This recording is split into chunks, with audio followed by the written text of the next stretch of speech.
Registration ফিরে পেতে শুক্রবার কলকাতা হাইকোর্টের দ্বারস্থ হলেন তৃণমূলের রাজ্যসভার প্রাক্তন সাংসদ শান্তনু সেন। 2 বছরের জন্য রেজিস্ট্রেশন বাতিলের সিদ্ধান্তকে এবার চ্যালেঞ্জ জানিয়ে শুক্রবার দুপুর 1টা নাগাদ হাইকোর্টে আবেদন জানান তিনি।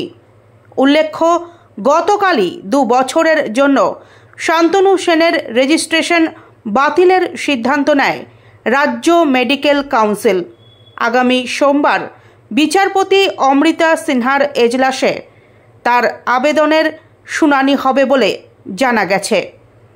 প্রসঙ্গত, আরজিকর কাণ্ডের পর থেকেই শান্তনু সেনের সঙ্গে তৃণমূলের দূরত্ব তৈরি হয়। দলের মুখপাত্রের পদ থেকেও সরানো হয় তাকে।